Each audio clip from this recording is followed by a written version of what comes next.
We got a 6-speeder? Yeah.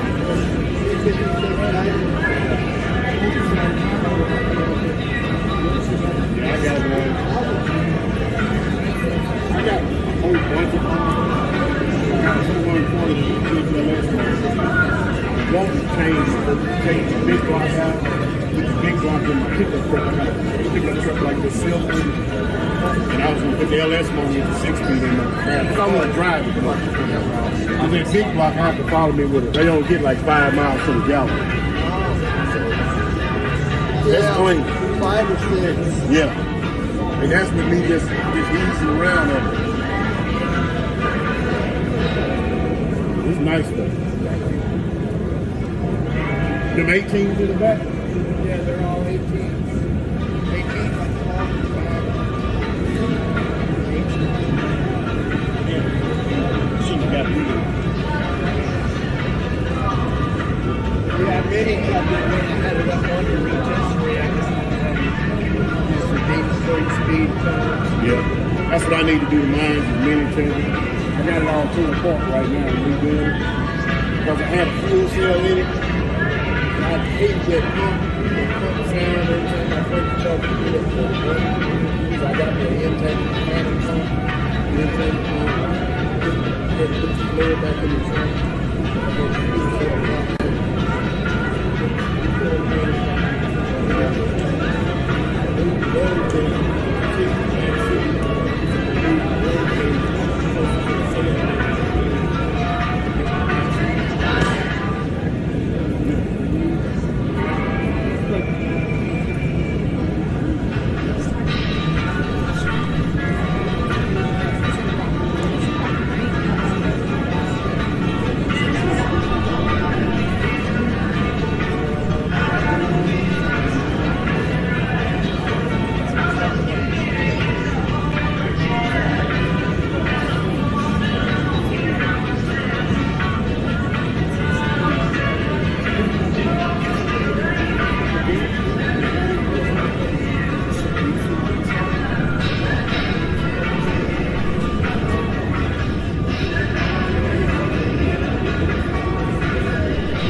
Dougie! How are ya? Gal pal! I was watching one of your streams, like a podcast stream, Dougie, and Gal pal was on there. Good to see you too, Gal pal. It's nice to see like people, right? Like that you talk to on the internet, right? Because you know, some people they could, you know, not want to show who they are, right? And then, you know, I know I seen you on there, Gal pal. Yeah, I watched your thing.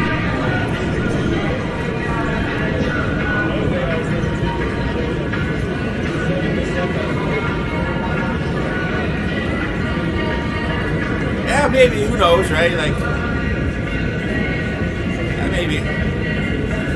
I don't know if I got a lot to say, but good, Doug, good to hear.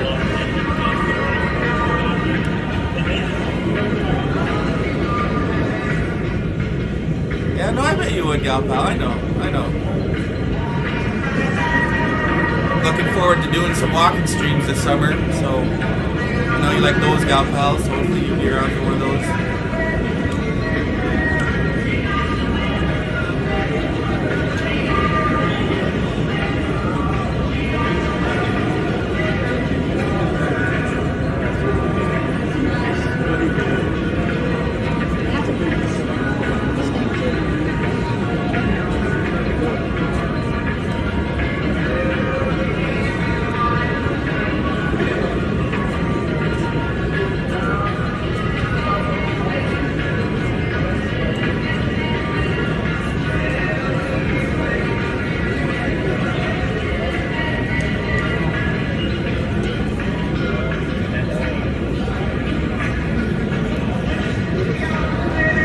There's no dirt at all on it, eh?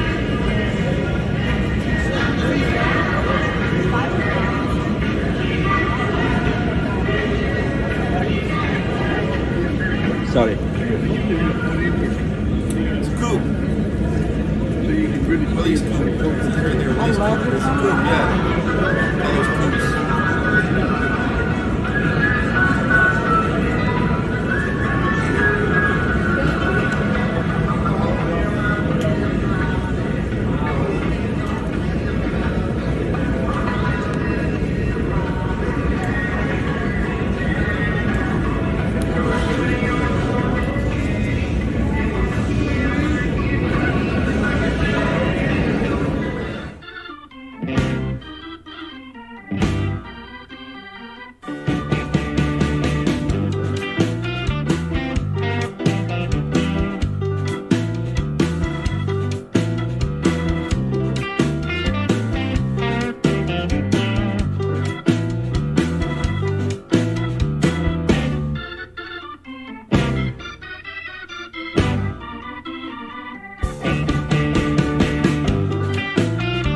Oh yeah, lots of money, yeah.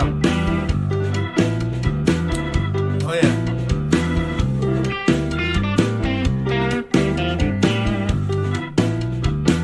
It must be nice to put a lot of money into the car you want, right? Like, not everyone gets to do that, right?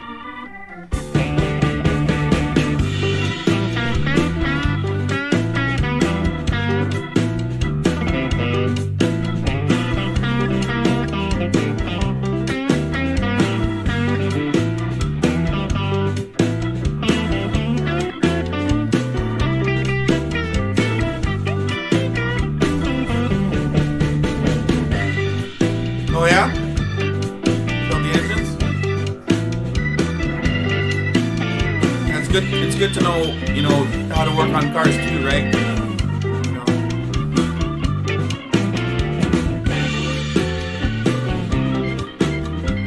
69 GTO, yeah. Nice.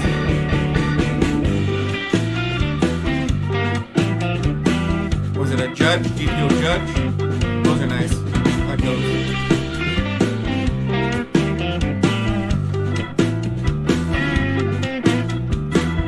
Camaros too, oh yeah. Camaros are nice. Camaros are nice. Firebirds, yeah. And a lot of nice cars in there.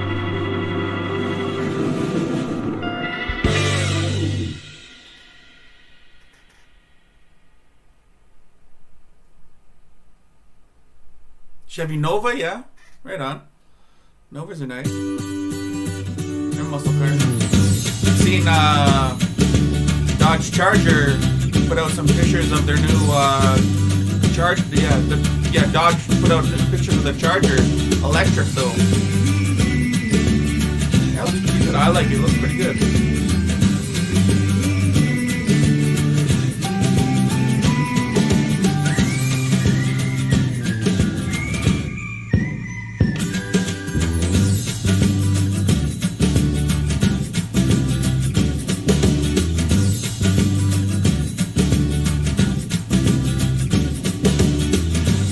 Fast cars, the Chelsea Cobras.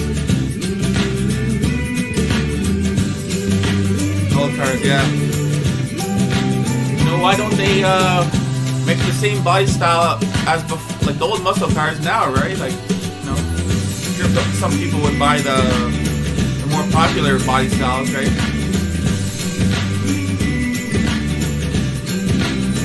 You work on them too, Galpo? Yeah. Good. Yeah, like it's good to know stuff like that, right? You know, just little things, right? In case like your car breaks down on the side of the road, or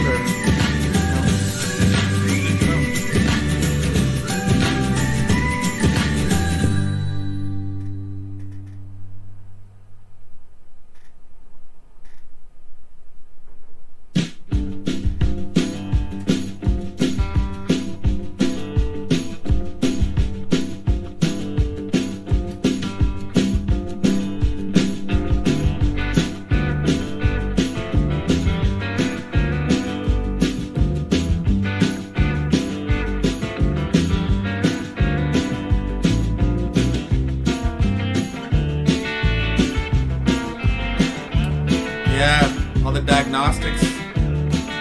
Yeah.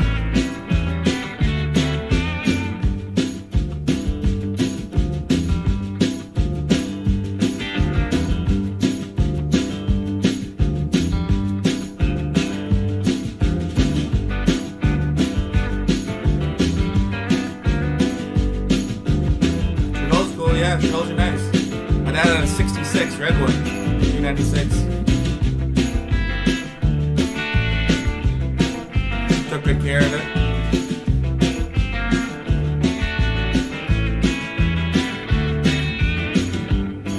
Your Chevy gal, yeah? Yeah, I like Chevys too. GMC, yeah.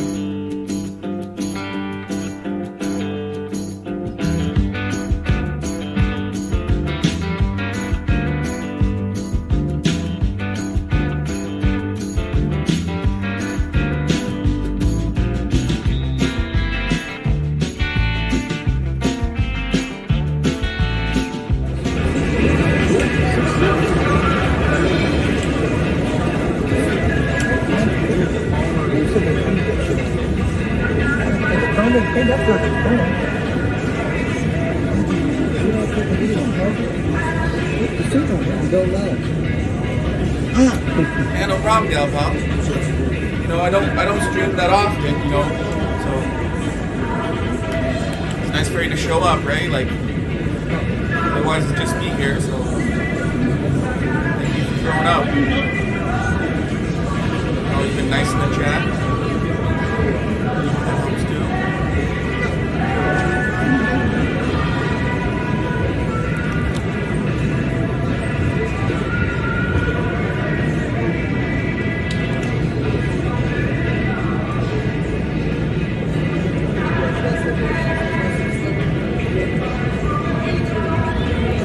International truck?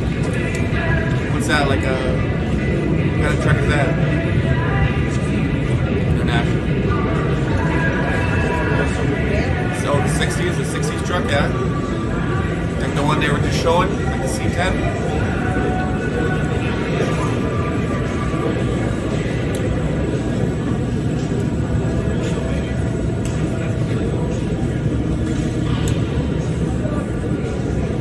International tractor, oh yeah.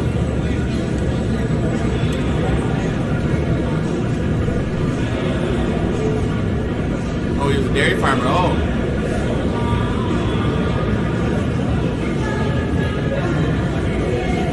A hard-working job.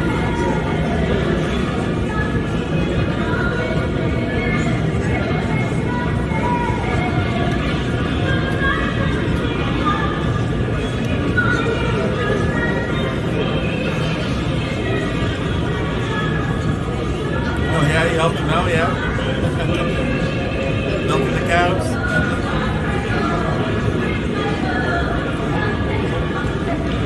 I heard you can get sick on like freshly milked cow milk. I don't know if that's true, but that's what I thought I heard.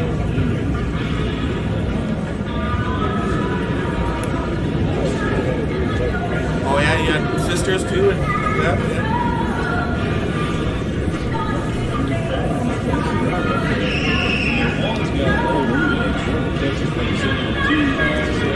Yeah, good. You gotta enjoy your life. Nothing can stop you from that,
I can only see your message that says when the, and then it says MA. That's all I can see because there's a heart there. why they put the heart there, because you can't read the message, right? You know, I've been saying it, but I want to have it on there. Can't see the message. Oh, when they made it. Oh, see it on my phone now.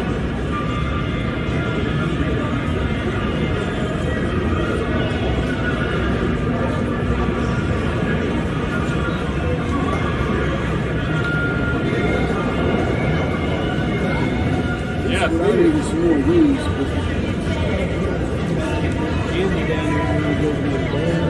Okay, there's water. That water, that's what's on there. You don't have to be cold. Yeah, we got a lot of people. Hey, Alex, good morning. Good morning. How you doing?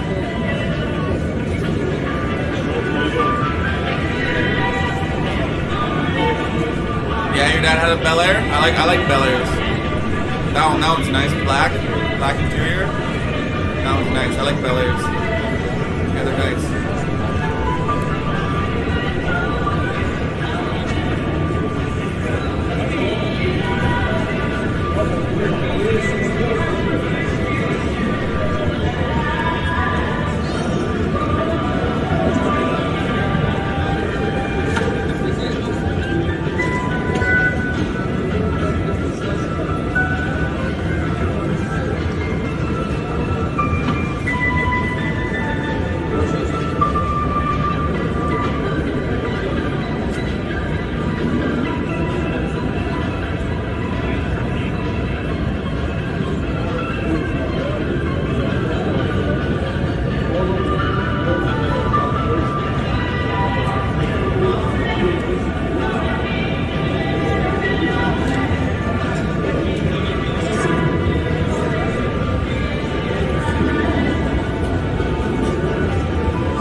Okay, doggy.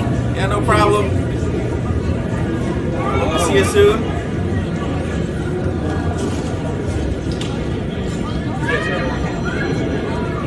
Enjoy the rest of your night. Hope it's not too cold over there. It's a little chilly over here today. So hope it's not too bad over there. Yeah, have a good night.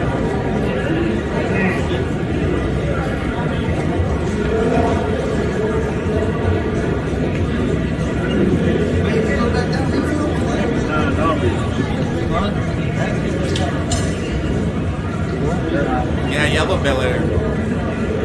Or is it a Bel Air? I'm not sure.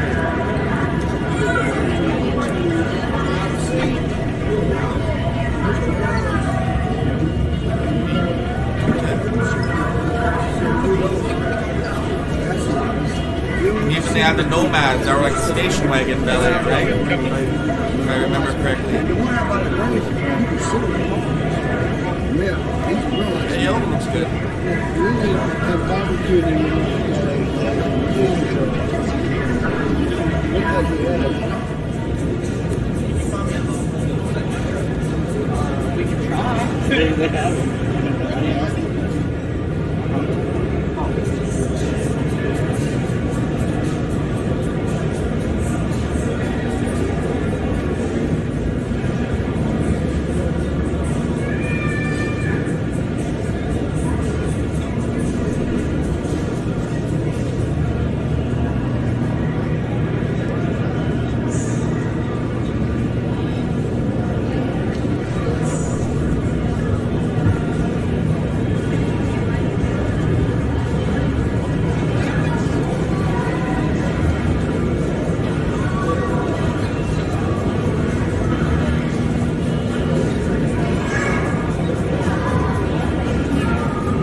panels like on the sides too.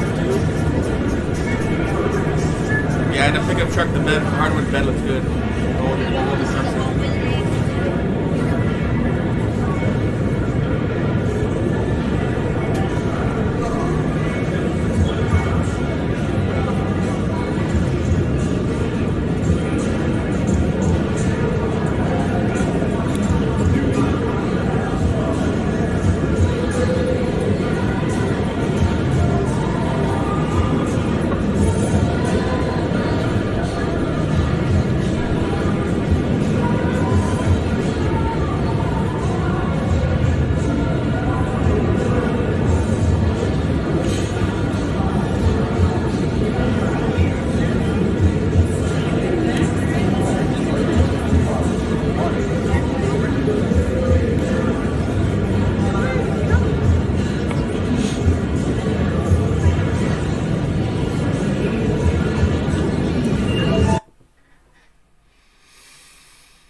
Vaults, armored trucks, secret labs, Oh, yeah. and top-notch Texas, security they like teams their cars, are just a man. few of the ways these companies keep their super secret recipes safe. do 'em up, From too. Coca-Cola to They like their KFC, cars. competitors and customers alike would do a lot to get their hands on the secret ingredients that make these companies billions. In fact, employees have even tried stealing confidential documents to find out. Many of these recipes are only known by 1 or 2 people in the entire world, and others are so hidden that they're concocted in fragments at different locations. Whether it's chartreuse or WD-40, we'll probably never know these famous formulas. Coca-Cola is probably the world's most famous secret recipe. The company is worth about $234.5 billion as of June 2021, with revenues of about $33 billion.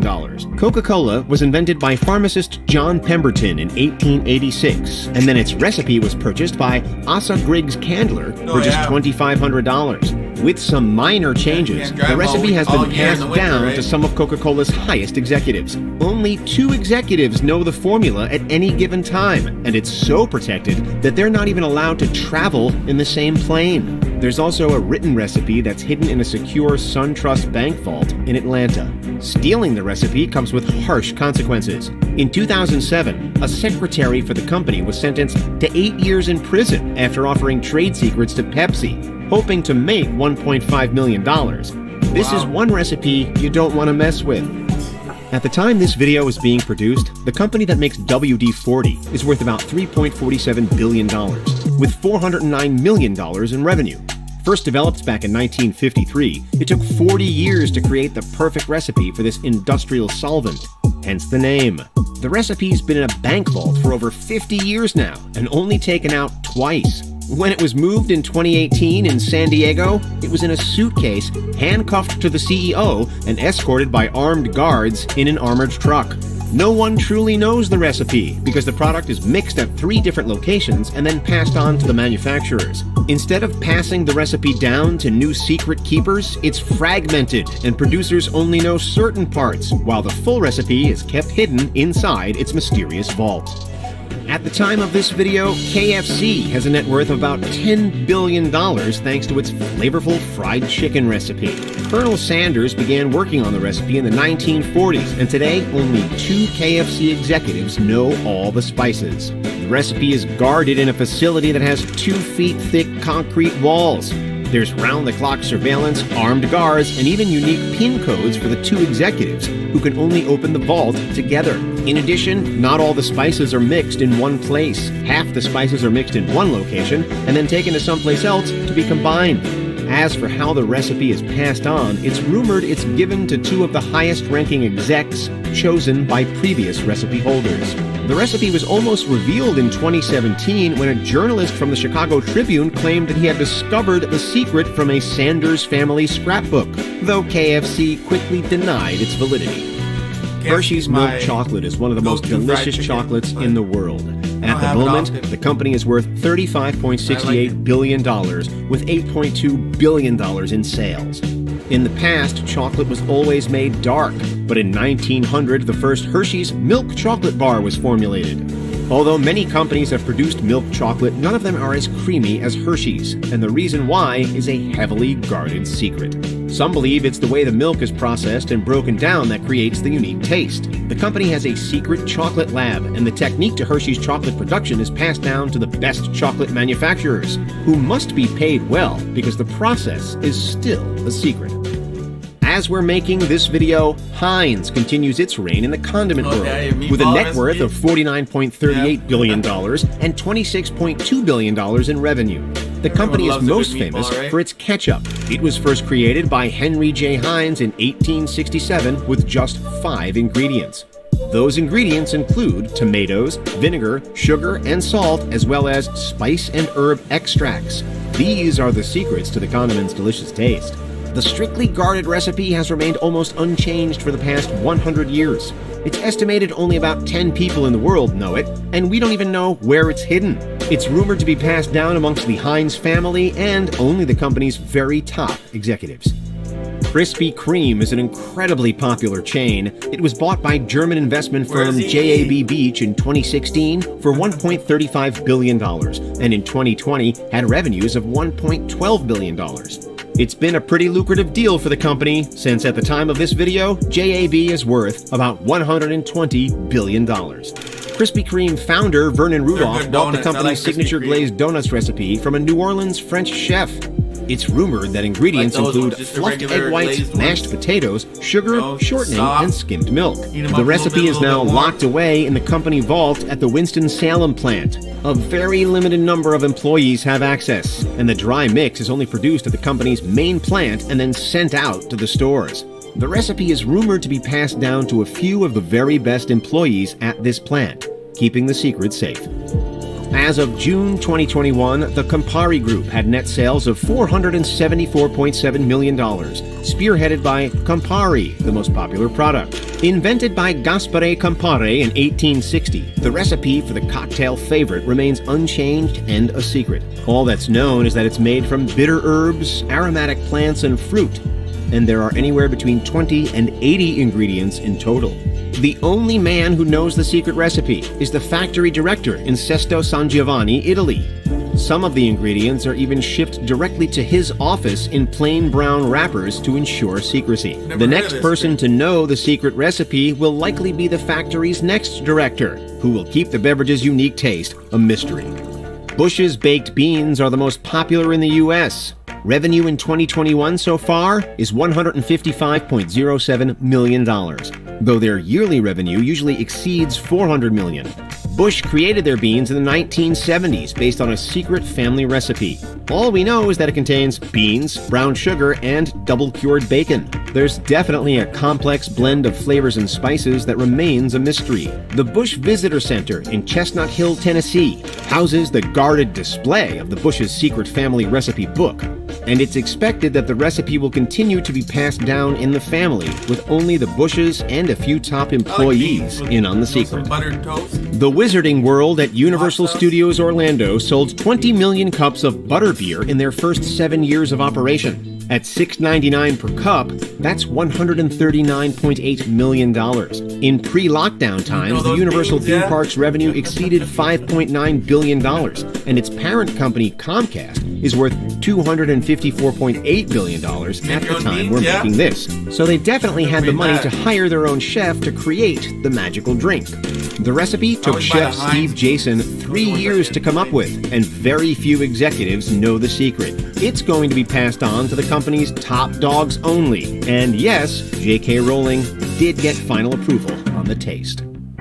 Bottles of chartreuse sell for $50 or more, with some rare bottles costing $1,150 per serving. The beverage is distributed by Chartreuse Diffusion, who made $22.73 million in revenue in 2020.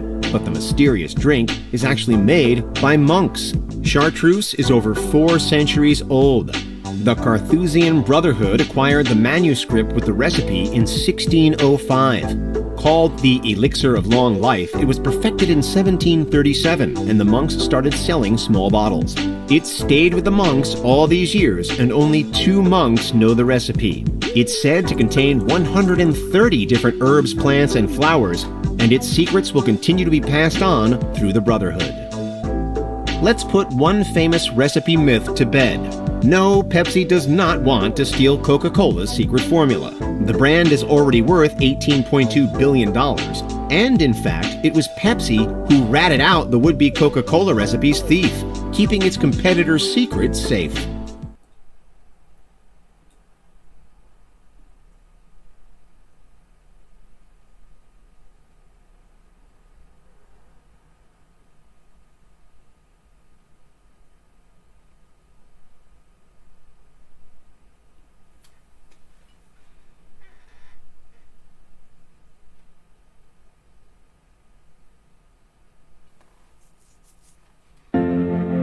Pepsi, you like Pepsi? You like Pepsi? Pepsi sweeter? Yeah, I am. I like Coke myself. But growing up, my parents would always buy Pepsi. I like Pepsi too, but if I'm gonna get one or the other, it's gonna be Coke. I tried Coke, spiced Coke. It was actually pretty good. I liked it. It was good. Yeah, I tried it with stay away from it.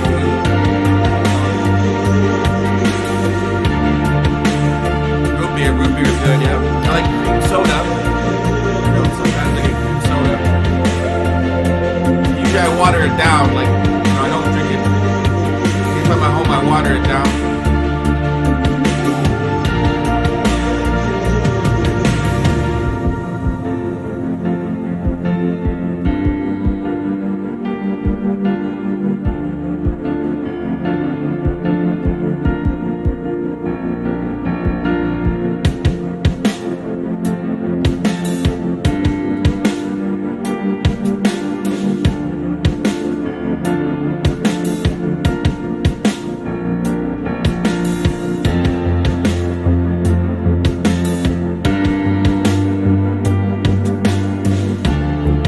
If you know too much about these gal pal bonsais, like miniature trees, right? You know, that looks like a miniature, like that could be like an actual big tree, but you know, this is miniature, right?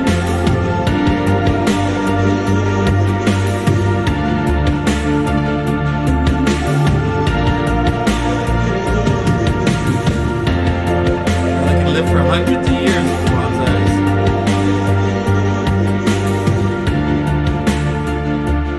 Yeah, I know, they look cool, yeah.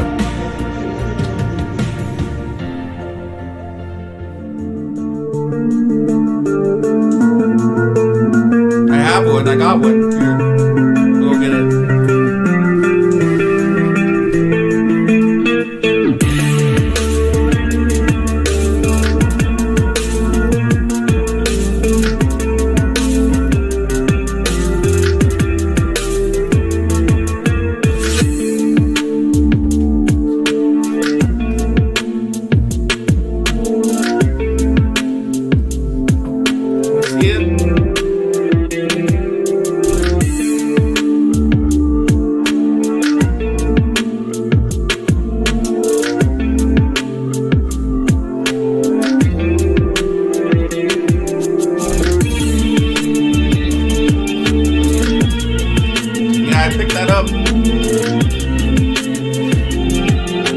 Sometime last year, I think. A little while ago. So I haven't had it for that long. Yeah, I want to grow it like, you know, for the rest of my life. I want to grow it. I've been feeding it fertilizer. And I haven't trimmed it yet, but still let it grow.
videos on them too, like how to take care of them and, you know, string them and prune them, stuff like that.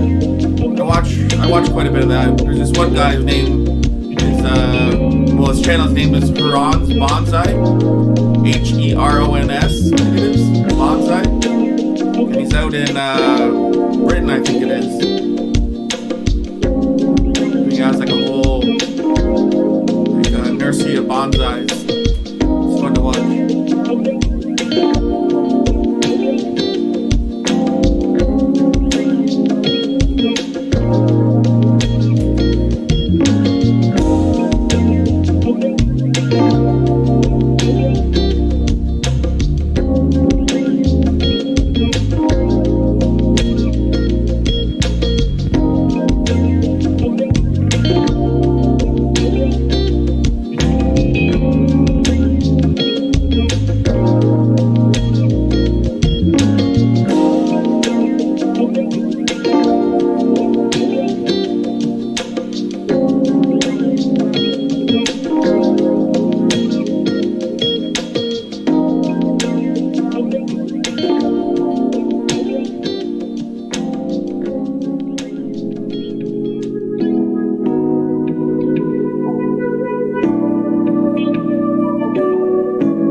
of them, like even this one right here, like that's amazing. You know how, you know what I mean? How it could be like a big tree. It looks like a big tree, but it's actually a small tree.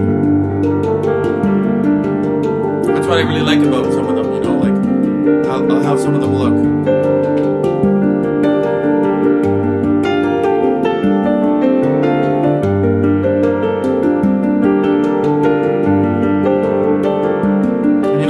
Said, like, you know, some people are saying, you know, you got these trees in such a small pot, it's not fair to the tree to be in such a small pot. You know, it's what they say, right?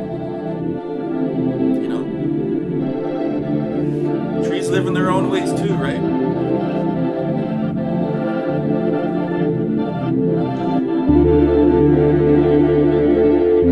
You know, hopefully when you cut a tree or something like that, it doesn't hurt them, right?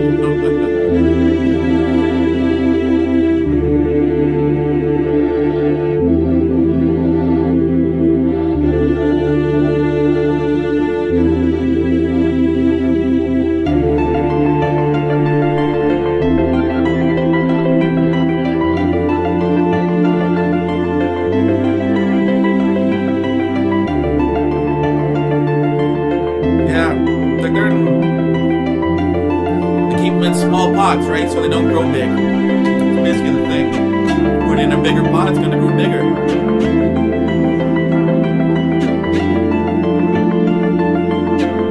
But they even have bonsais outside, not in pots as well. I think it's seen one video of this person's place in Indonesia, I think it is. He has like acres and acres. It's like a king or something. He has acres and acres of huge bonsais in the ground.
Thank you for watching this virtual tour of the Trophy 2024. I hope you enjoyed it.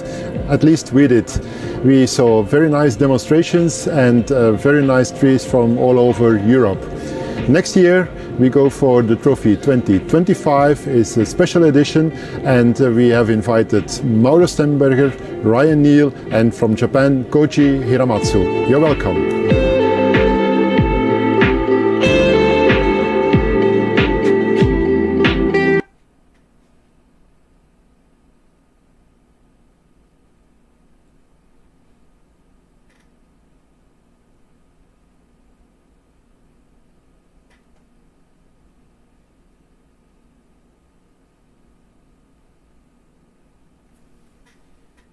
On March 9, 1999, US Vice President Al Gore made a statement during a campaign interview that, unbeknownst to him, would soon become the subject of somewhat humorous controversy. So I took the initiative in creating the internet.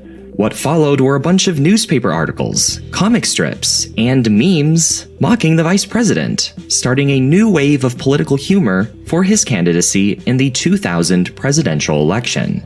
Ridiculous. Did Al Gore really just claim that he created the internet? Well, not exactly. What he had meant to say was that he was an integral part of putting forward legislation that made the internet so easily accessible and as powerful as it was in the 1990s. But because of his poor choice of words, naturally they were stripped of their context and even completely changed altogether. That answer wouldn't be as interesting as telling everybody that Gore was bold enough to claim that he sat down, designed, and built the internet as a technology all by himself. Gore's lack of forethought with his remarks led to an influx of embellishment and misinformation. But what started off as mass media shenanigans ended up becoming a valid burning question. If Al Gore can't take credit for creating the internet, then who can? Who invented the internet? Well, that's a ridiculous question. I mean, obviously it's Tim Berners-Lee, the man who created the World Wide Web in 1989 and finally made it public in 1991. Clearly, he is the founding father of what we recognize today as the internet, right? Actually, no. There are so many things that we are taught in school as being absolute truths. Eli Whitney invented the cotton gin, Ben Franklin discovered electricity, Thomas Edison invented the light bulb. But when it comes to a relatively recent technology, like the internet, the answer is unclear. Who is our guy for the internet? Or gal even, as there are many women out there who could just as easily take the credit. Deciding who is responsible for the internet has become a discussion of great debate. Depending on who you ask, the answer will be different, but the reasons still just as valid. Perhaps the story behind who's responsible is just as complicated as the invention itself, filled with so many moving parts that are only visible when seeing the big picture, and that includes a lot of US government intervention. If that's the case, was Mr. Gore's comment really that unreasonable? Could he unironically take credit for inventing the internet? The reason why a question like this is so open-ended is because the internet itself is an open-ended technology. It wasn't something that just appeared overnight. It was gradual and took literal generations to master. The internet is so complicated that even we don't fully understand it ourselves. We often use the terms internet and World Wide Web interchangeably, but they are very different things. In its simplest form, the internet is just a bunch of computers talking to each other, and the World Wide Web is the software we use to understand what those computers are saying. Now, this may seem like some arbitrary distinction to make. I mean, when someone says they bought something on the internet, we all know what they mean. But knowing the difference is crucial to understanding the internet and its history.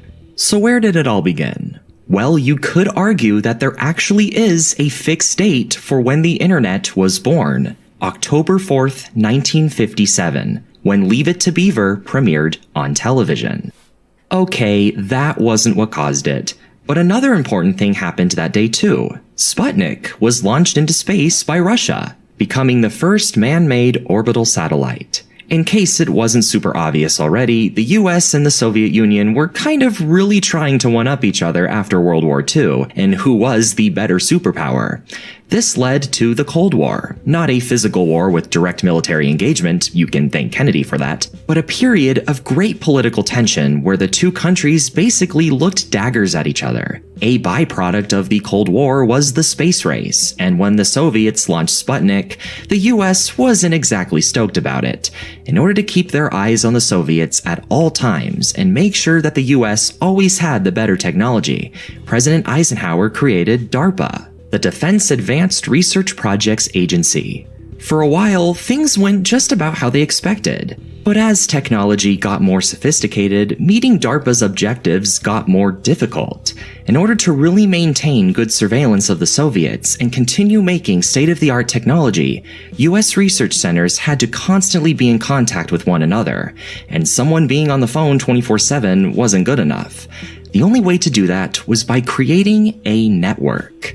Keep in mind that back in the 1960s, you didn't have these user-friendly desktop computers. You had these confusing, heavy computers that were the size of entire living rooms.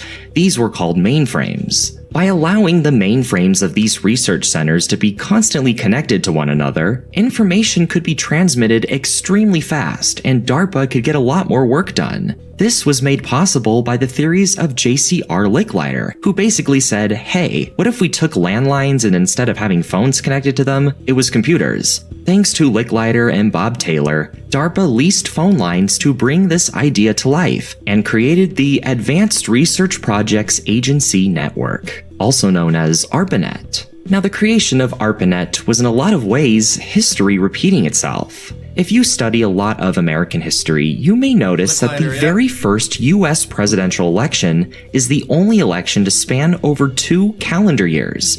That's because it took over a month to count all the votes. That would be the norm up until 1848, where all the votes were counted in just one day. What is going on here? Well, what if I told you that the reason for this is the same reason we were able to make ARPANET in the 1960s? Telecommunication. In 1844, you had the invention of the telegraph, a device that connected through a copper wire to another device on the other side. The devices would use this wire to send and receive electrical impulses. Now, at face value, these are just arbitrary pulses of electricity. But what if you could turn it into a whole system of communicating? What if 4 short pulses represented the letter H, and 1 long pulse was the letter T, and so on? Samuel Morse would create this whole system known as Morse code, and by laying copper wires down across the country, people could instantly communicate from long distances for the very first time. Instead of having to mail these ballots and gather them all together to be counted manually, they could just be transmitted via wire. What used to take over a month now only took a couple of minutes. Mainframes connected to a phone line behave very similarly, but instead of these electrical pulses being interpreted as Morse code, they are interpreted as something called a protocol. Thanks to the complex capabilities of computers, instead of just sending letters, we can also send things like data, lines of code that can tell another computer what to do. But computer data is complicated. How are we able to send it in the same way we do with something simple like Morse code? Pink Floyd's Dark Side of the Moon is one of my all-time favorite albums, and one of the many things I admire about it is the album cover, which shows the basic scientific principles of a prism. You shine a light on a prism, it will create multiple colors of light on the other side. Transmitting computer data behaves the same way, but in reverse, because of something called modulation. To put it very simply, modulation takes an input consisting of multiple signals and converts it into one signal that travels through the line, which is then demodulated back into its original form on the other side. There are machines that specialize in doing this. They are called modems. Now, I am omitting a lot of important details here because, frankly, it's beyond my pay grade, but it is essentially the reason we can send complex data like that over the line. The only limitations at that point are just the complexities of the computers, and as they get more powerful, you can eventually start sending things like images. But we're moving too far ahead right now. The very first ARPANET connection occurred on October 30th, 1969, between Charlie Klein of UCLA and Bill Duvall of Stanford University. Klein intended to send the word login over to Duvall. The L was received and then the O was received, but then the system crashed. After that, Klein tried again, starting from the top, sending back another L. So you could say that the very first message sent over the internet was literally LOL. ARPANET was actually pretty cool because it did something brilliant that truly maximized their use of these phone lines: packet switching. There was always the possibility of a network channel becoming temporarily faulty, so if you are sending a file to someone and it happens to go over that faulty channel, it just wouldn't be sent at all. Not only that, the recipient would have no idea you even sent anything in the first place. What packet switching does is it takes that file, cuts it into a bunch of little pieces, and sends each piece through many different channels on the network, and then pieces them all together on the other side. This made sending files over the network much more reliable, so worst case scenario, if one or two of these channels were down, only a few parts of the file would be missing, rather than the whole thing.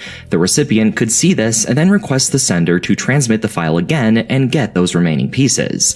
There is actually a great explanation of this in the 1971 version of Willy Wonka, when Wonka explains his latest invention of transmitting candy bars through television. It's Wonka. Now, I am sure all of you know how an ordinary television works. You photograph something. Sure, I do. You photograph something, and then the photograph is split up into millions of tiny pieces, and they go whizzing through the air down to your TV set where they're all put together again in the right order. You should open your mouth a little wider when you speak. Yeah, it's described exactly how you would imagine. The Wonka bar is sent through the air in a million tiny pieces, until it is reassembled on the other side. ARPANET didn't invent packet switching, just greatly took advantage of it.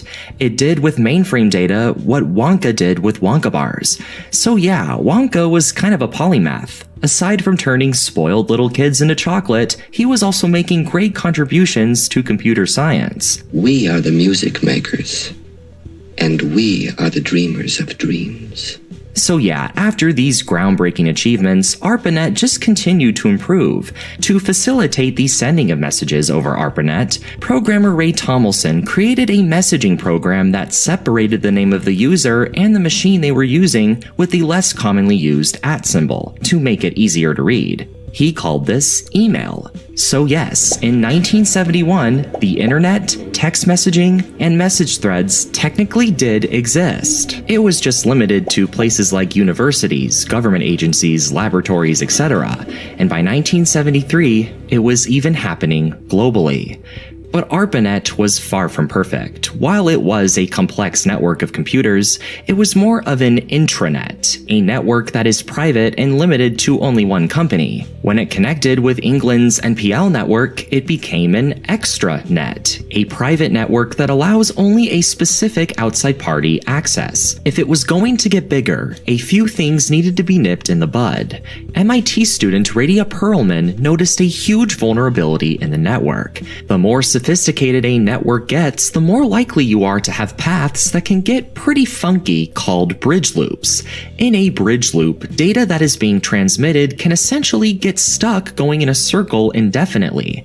Think of when you point a microphone at a speaker. It creates a feedback noise that just gets louder and louder until your ears explode. A bridge loop is a computer version of that, and it can crash an entire network permanently. The only way to fix it would be to have all the computers on the network reboot, which is not very practical on a network as big as ARPANET. But in just under a week, Perlman would create the Spanning Tree Protocol, STP, which blocked off all these bridge loops while still allowing all the pieces of data to move through multiple paths on the network. As ARPANET got bigger, so did its influence on other networks such as Cyclades and NPL. Over time, other kinds of networks would soon start popping up as well. We've already managed to get computers to connect with each other, but what if we could interconnect networks? A sort of internetwork. Internetwork. Internet.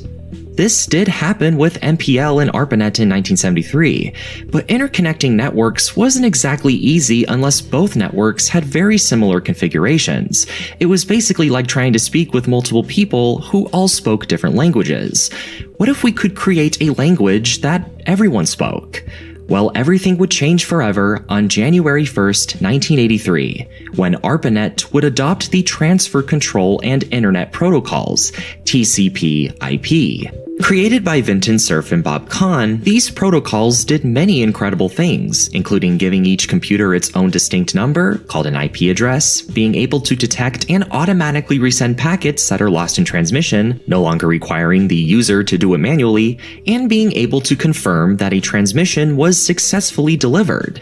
It also came with the User Datagram Protocol, UDP, which was a little more loosey-goosey. Unlike TCP, it didn't prioritize making sure that everything was delivered properly, but instead focused more on transmitting data faster. TCP is like the mailman not giving you your package until you sign for it, and UDP is like the mailman dropping the package off at your door. You get faster speeds, but at the expense of things possibly getting lost.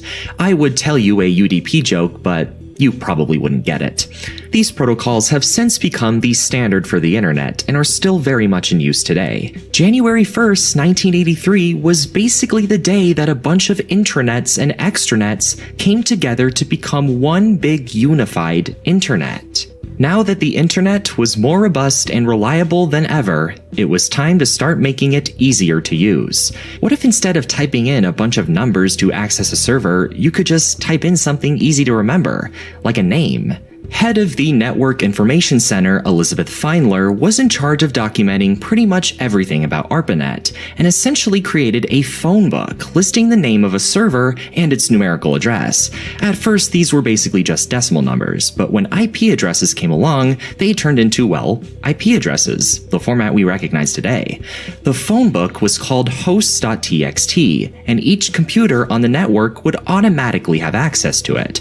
Feinler suggested that the names should be created based on the physical location of the computer, so .com for commercial, .gov for government, .net for network, and so on. So instead of typing a long IP address, you could just type in example.com.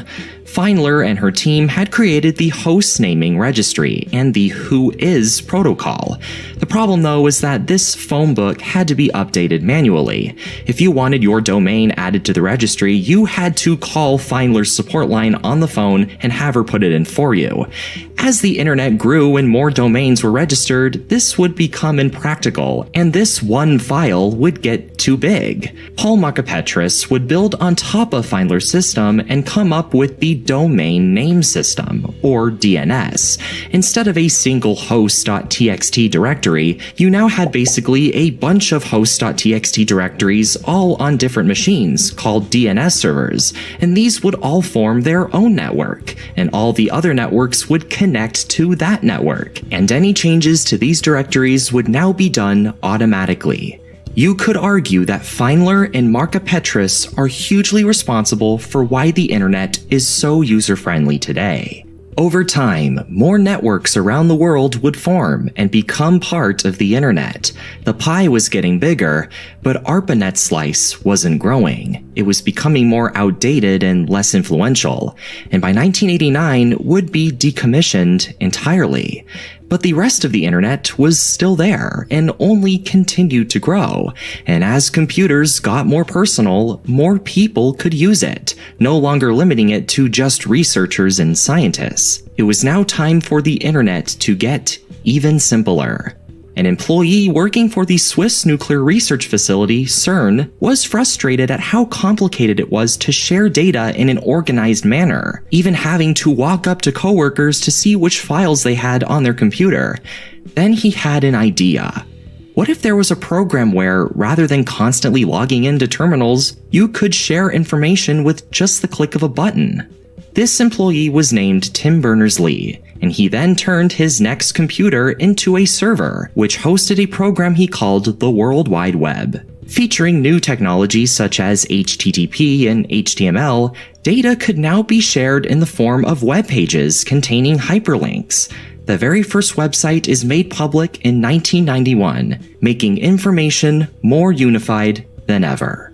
The World Wide Web could be accessed on the internet through web browsers, such as Nexus, Lynx, and the most popular, Mosaic. Al Gore was amazed at this growing internet technology, calling it an information superhighway, and wanted to give it as much of a platform as possible. The Gore Bill of 1991 helped provide internet access to children in public schools and even local libraries. As the audience for the internet grew, companies saw a new market for profit. Internet service providers were popping up left and right. They give you a modem, you hook it up to your phone line and computer, and boom, you have internet. Just make sure no one in your house needs to use the phone. But since there's a lot of ambiguity in web browsing, charging people long distance for internet usage became less practical. I mean, when you called someone, at least you knew where they were located because of area codes. For the average user, locating where a website is being hosted is a lot more difficult. Unexpectedly charging people hundreds of dollars per month for going online was scaring away business. Until one company decided to abandon the old landline billing system and charge users the same amount every month, like a subscription service, at an affordable price. This company was called America Online and would dominate ISPs throughout the 1990s. Major changes would be made to Mosaic to improve speed and add support for things like images. The name would be changed to Netscape Navigator, becoming the gold standard for web browsing. Until Internet Explorer came bundled with copies of Windows 95 free of charge, Netscape would slowly fade into complete obscurity, before rebranding again into Mozilla Firefox. By 1997, over 70 million people would be online.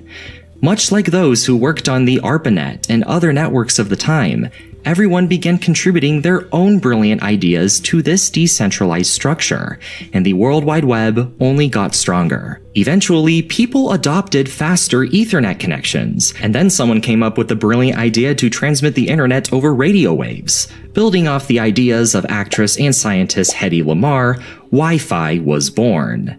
And now, we're here. All because America got jealous of the Russians. So who invented the internet? Well, we all did. And yes, Mr. Gore, that even includes you. The US government took the initiative, but everyone else followed. The internet, by its very definition, is just us joining together. And every day, new people are finding new ways to keep that bond stronger and more intimate. By staying online, we are contributing our own ideas and thoughts to the world, and in turn, adding our own piece to this huge and still incomplete puzzle. So go ahead and keep creating, and help make the internet a better place. I'm just kidding, it was all Willy Wonka. A special congratulations to Rubber Brick for winning the Brilliant contest. They said that Brilliant's computer science course helped them with making logical decisions in coding. Yeah, the internet is an excellent learning tool. You know, you gotta use it for the right reasons, right? You know, there's so many things out there on the internet that you might not ever see, right? But it's out there. Just gotta search for it.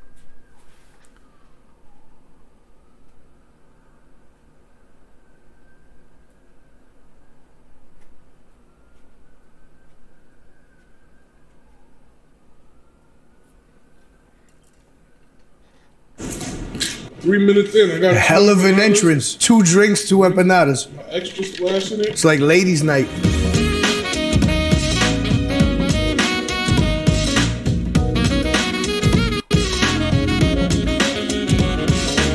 All right, before we get started here, I wanted to let you know that support for today's episode is brought to you by HexClad. HexClad is the official cookware sponsor of the In-Studio show and the only pans that we use on set. I think that HexClad really does give you a beautiful array of choices. I mean, you could use this wok for pretty much anything. You could also use this frying pan, this saute pan for anything. Choices, variety. It's all about choices and variety in life. These bad boys are great for everything. But on today's episode, we're gonna be making some delicious smash burgers. When choosing pots and pans, you have to pick between the performance of stainless steel, the durability of cast iron, and the convenience of nonstick. But with HexClad, you can finally have all three. Peppermill is fucking banging. Just feels good. It's very Machine. The holidays are also here, so this season, consider giving the gift of HexClad cookware to someone you love. For a limited time, you can get 10% off your order with the exclusive link. Just go to hexclad.com/instudio if you want to get your kitchen right. I always like this pan too. You don't have to get into it, you know? There's like some risk situations where you can't get into the depth of this pan, so you have this. You can finally do a tomahawk on this pan. Support our show and check them out at hexclad.com/instudio or hit the link in the bio. All cheeses on deck, please. Key Food Specials. Yeah. My first job was Key Food. Really? Yeah, 100%. 164th Street, 69th Avenue. What were you doing there? Stock boy. Nice. I would line the shelves, steal the cold cuts. I like to start wild. I usually don't put pepper on a burger, but I'm going to. I want it to be black peppery. Smash au poivre. Yeah, I'm gonna make a smash au poivre. You feel me? You know exactly where I'm going with it. It's gonna crunch up. I have no doubt about it. Alright, what the fuck happens when you try to make goddamn smash burgers in the house? We're looking good over here. Yeah, I got the mic Right? down, It's caramelizing in its own fat. Starting to create a nice ring around it. So the ring crust starting to happen. You gotta just let it wait. It's like pancakes. When you start to see it bubble on one It's always side, good to then learn you new flip it. recipes. Ripping this open. No one knows New how to ways to open that cook shit things. properly. You don't know how to open that problem. You cannot open that properly. Nobody can. Shrimp You've reached another fettuccine level. Alfredo tonight. Yeah. You ask somebody, yo, let me see your cold cuts. You see how they open it?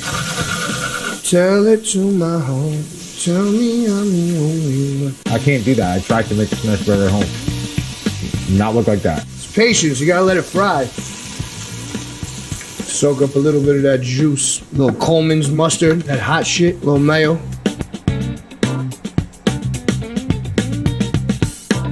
Lay that onion on there as a little landing bed.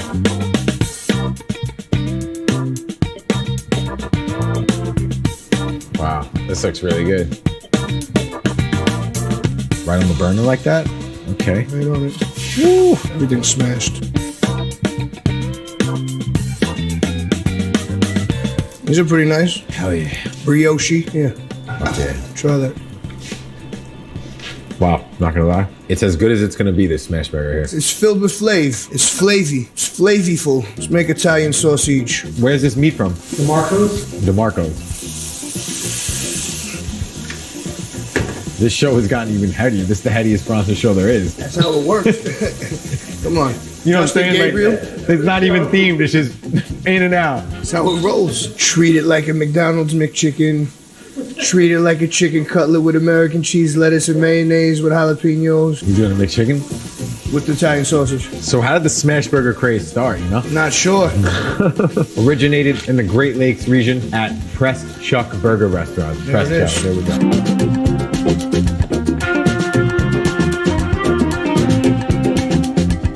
The smash burger concept was founded in 2007 by two fast food industry titans. One dude who developed stuffed crust pizza, Legend. and then the other dude owned Quiznos. Fucking out of their You mind. see what I'm saying? So you brought Quiznos together, the stuffed crust, and from that, the smash burger was born, bro. That's literally how it's. That's insane. peppers, yeah. One dude had a PhD in flavor and fragrance What all would technology. you put on your burger, gal pal? The fucking fried cheese burnt your boy. It's all right though. We're back. Look at that. That burnt me. That fucking doily. McChicken with jalapenos, or with Italian sausage smashed. That's sick, the doily. The doily of cheese. Look at those layers. Somebody try that, please. You got the merguez. Yeah, merguezes. What is merguez? Merguez is a spiced lamb situation, Tunisian, Algerian, North African. I'm gonna make the double merguez patty. Onions, cheese, Long way. mushrooms, banana peppers. Sure is. That's With a everything? quick version of harissa I'm All gonna you want? make. What's harissa? It's like a North African hot sauce. Mushrooms, a little This is what, thrown on Turkish, top? that's Yeah, it's gonna be like a relish. quick harissa, yeah. pickles, right?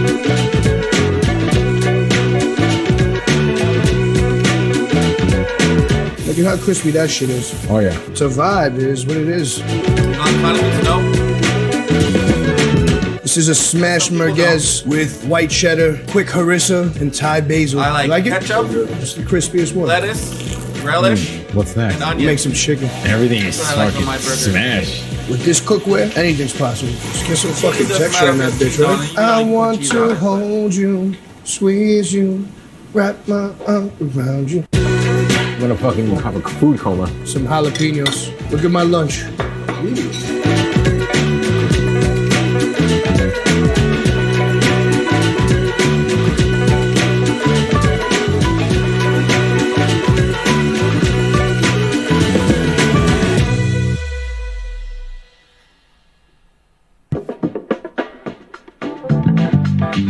We're gonna make a ᴘɪ괜ɪᴛɪᴜ. It's a very delicious drink that is reminiscent of a ketchup and mayo, creamsicle. Orange, vanilla ice cream. This is a Dominican Thai iced tea. I like ketchup since I Die was a kid. dreaming. It's like, it's that good that you could just fucking die right now. It's like I shit myself. It's so good.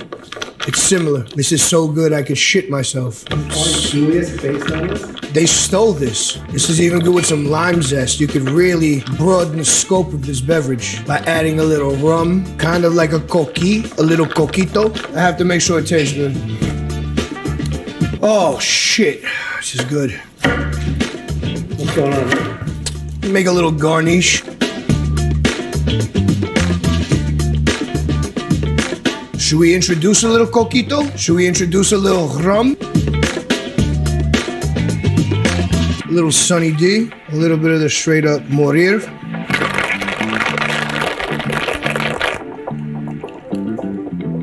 Tell me that's not right. Tell me we're not living right now. Give it a shot. Tell me if I did right. Strong? A little strong. I can fix that. Now.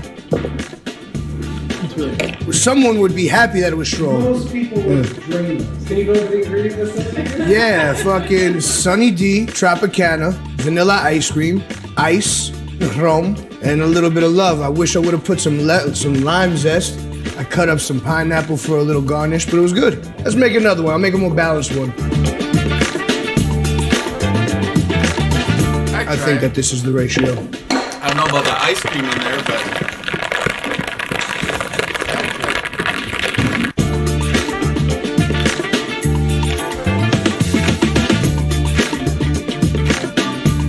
I think we're in a better place with the zest. Balance as a motherfucker.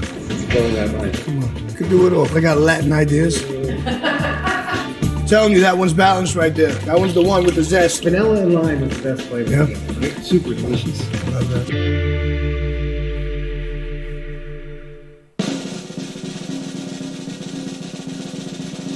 Happy birthday to you. Happy birthday to you. Happy birthday, dear. Oh, hold up, Tony. And I thought I was surprising you. ice cream, no. You see this guy? Surprised me. Look at this No, man. but, you I know- made you a beverage because I know this is everything you love. Those, right? You Fancy might have to try it. ᴘɪ괜. You see what he said? My man knows me. It's a fancy ᴘɪ괜 ᴛɪᴜ. That's a birthday beverage. tried, I need 3. I have another one. Green soda with some orange I have juice. another. Would you like orange zest in this one? A mixture of both. I All don't right, think it's got that it. good, but it was Right pretty on good. I liked it. This is fire. Drink number 2. Decided to try it one day. Elevation. The orange zest is it. I also have an empanada filled with regatta cheese here with honey and cheese. On the way here, I was unsettled because of the traffic, and now all my anxiety's gone. As long as you show up, we're always gonna have fun. I would have put a candle in it, but I didn't have 40 of them. You drizzled honey on this? Is it local? It's local. It's local to Italy, Okay. to Italians. This is crazy. I tell you to try something, but I don't want to. Like a tropical guac. Tropical guac. 3 minutes in, I got Hell of an entrance. 2 drinks, 2 empanadas. It's like ladies' night. You come in, you get a couple drinks free, a couple empanadas. I think we're onto something here, huh? ᴘɪ괜 ᴛɪᴜ with rum. Should we do a pop-up? You two with the drink cart. Straight up. We could actually take the time and put them in 25-cent things, quarter waters. Only under train lines, only under elevator trains. We'll stop at all the construction sites.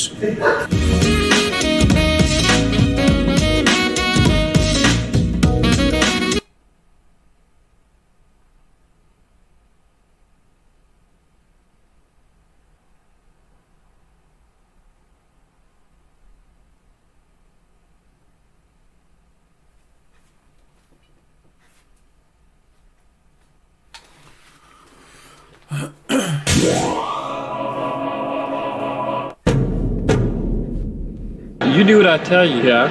And I say that apples and milk come back to dinner, okay? Oh dear, your organs. I think you're cool. I also think you're... I don't want it loud, just be quiet. Well, she's really loud. She wouldn't let me get a sonnet in. How are you? Middling? I'm great, unlike you guys. You want an empanada? They have them up there. I don't eat meat. Yeah, well, it's working for me. Evelyn brought me the virus. Yeah, heart attack. I have a very supportive neck. The hand towels are all about your guest. Hey, sometimes I let my dog spit in my pasta. Why'd you even tell me that? I don't want to know that kind of stuff. It's fine. No, it's not. Hey, kid, I'm working here. I scolded you? Mm-hmm. Yeah. Oh, wait, they're looking. I have to act like there's emotion. Hey, you handing that thing to me? Yeah, I know I won't play like that. You play? Yeah, the trumpet. The trumpet, but I don't really play no more, man, so like, who cares? My friend got sick, so I've been feeding him donkey milk. What is it I see outside? It's a young, jealous Yeti, I think. Thinking it's like some Bigfoot thing? I don't find this amusing. Hey, Melissa. Hey, look, you're a great gal. It's just a no. The Great Ratsby. Batak, LeBevins. Stormy, the Lightning. Hamster, Odyssey. Hey, just look out, y'all. What's your It's team a gal, chicken. A chicken. Sequester the chicken. You gotta stop it or we might not leave here. Hey, does one of y'all have my juice? Where's that cute divorcee? She just got divorced on Thursday. Oh, no. What? I knew it was a mistake. What a striking sentence. It deserves another whiff. Oh my, that is so bad. I mean, that is so rank. Why in the world do I just... Boy, that's foul. Oh, that's so bad. God, that's painful. I love it. The New Orleans Saints. You know Dr. Gaboni's son? I've really been following them the past couple what's years. Going on about, hey dog, look at my truck. I feel like I need my Coke snacks. It's probably like 2001. I know I should wear a mask, but I'll just place this here. Jennifer's ghost still lives where they make the toast. They found out her ghost never did die. I think you're cute, too. I'd love to go to one. Echo to not cool Peter. Yeah, you were raised a Packers Peter? fan, yeah. Peter? I think he's dead, like I actually do. Scoop and squirt. Percival Tugum. Beneficial offer. Edible architect. So what are my senses sensing? Lucifer. Hey man, Hank. You need a job? Let me know. I'll make a new position. Do you have a new mustache? No, it's the same one. That was a bit of a joke. Hey, I'm sorry. This is my squirting shirt. We got too many angles in the city, and then I woke up in Spain. Just wanted to pop back and check your order. We have cricket fries and one of those salads the cook isn't too sure about. Okay, hey. You ever need information on that bullfighter, you can just email me. Give you a shout. You know that. Hey, where's the doggy? Well, there was a doggy, not now. Doggone. There's a doggy right there. Is that the doggy? Right? So where's the doggy? Fossicle Snake Battalion. Grail Pisces Simile. Count Rigid Poppy to you. This is totally my scene! Hey, boyfriend! Watch and I will do an efficient dance. How efficient is your efficient dance? I'll travel a mile or less to see it. What's that on your chin there? I got defective vinyl sheets. Vinyl are preferred. The throat's kind of hurting though. I don't want to freak out the friends. It's an outdoor ring, right? I mean, I'm just thinking about the stadium. hospital. That is not the truck I had buried. You need to check that McCree got the drop. Helicopter GQ. Sycamore, Crotchmas. Militia, surname. I want to explore your mountains. I'll be talking sweet like this. Don't bring no potion because you are the potion. Okay, you know what? Here's the thing. It's so sweet how you're brutally honest. I've had aggressive moles since I was 10. I learned how to cast the spell Ogre Smoke. Ravens, yeah. Ogre Smoke's one of the hardest spells you can even do. I know. See, I already know that already. Look right now, I'm not sure I should talk about it. Urology, muskox, polka dot the freeze. Lil Shugum, scrotism, Josh. Got my soap. Is it normal the fish eat my scabs? Big opportunities in the heartbreaking business. Get away! Yeah, I'm purging you. Extra, extra, extra hot special. Getting greasy. I mean, I accept that my goal here is not kicking the ball. But like, why don't I ever get to kick the ball? I'm coming in. Well, stop, dude. You don't have to do it. No. Oh, okay. So I can mess around with twins. Look at our flying friends, Ma. Tiny toe. Tiny toe. Little tiny toe. Tiny toe, baby toe. Tiny toe. Tiny toe. Tiny toe. Tiny toe, baby toe. Tiny toe. Toe. Ha ha ha ha ha ha. Tiny toe. I want to go where you don't. Most men swell through the heart. Most men swell through the heart. You're impressed, admit it. Booty. Hey, listen, that was fun how you dropped it again that time. Kiss the hand, but don't make me sick. Daddy, daddy, daddy, daddy, man. Yes, no, yeah, no. Bruton Smithers scissors. Benito, the normal kid. Hammersmith, Quinsley. Catch the potato. Hey, I got a green box and a brown one. What are you taking from me? Light blue one. That's not even one of the options. How's your big head? Good. It's quite a dome. Aliens, like your mama? I asked my pals to call me Slice. Nyak, nyak. Let me in. Hey, buddy. How you been? Theo, what's your sign? You gotta maximize your maximum. Share what's in your hand. Creek bicep. Cold sores, McNaveril. Salmons. So what was your name again? Tie-dye. Tie-dye. Protein. He said, I'm coming over now. Yeah, he was there already. So girlfriend had to stick all her hair in a Cinnabon tote bag and jet up city. Y'all know I invent fake young adult titles I might want to write one day? A summer change. Soul break. Icarus downwind. The bright side of breaking my parents. Fire slice. The Nile ran west. They let you drink it, Silent Pink. Sounds kind of flat. Normal feels the Great White.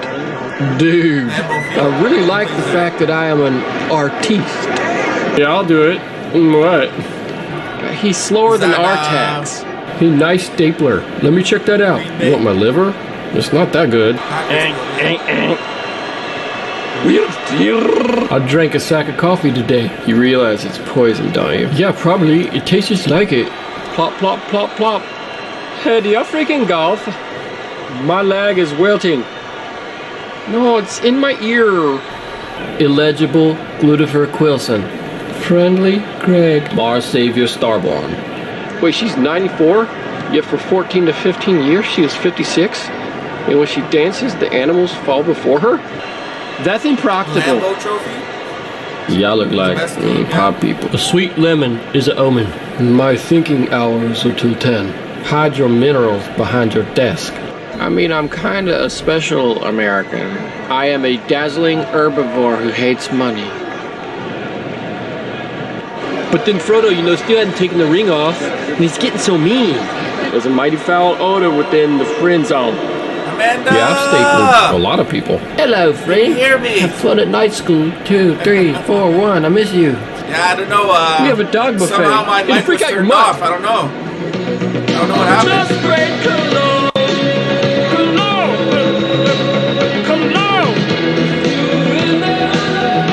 Yeah, they're winning. Yeah, I'm not loving it. I don't know.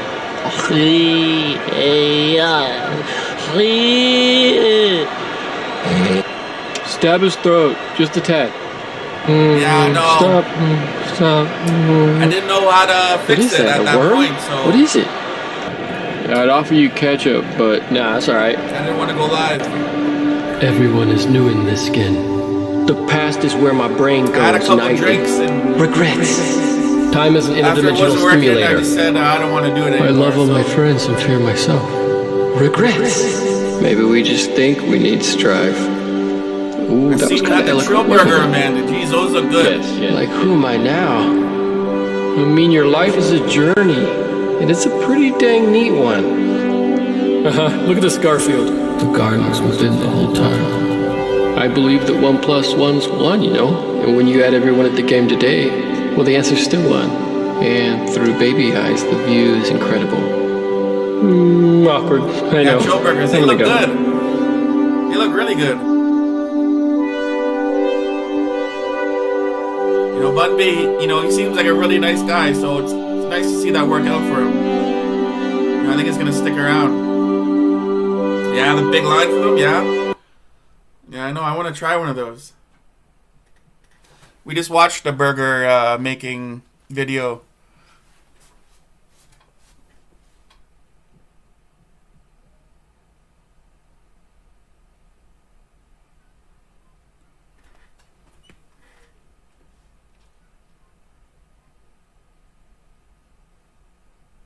Oh yeah, Bun B is gonna be there Tuesday at the rodeo, yeah. Okay, so what's really the purpose of life? If you can give an insight on that.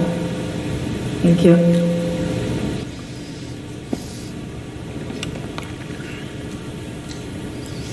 Isn't it fantastic that if there's no purpose, you have nothing to fulfill, you can just live?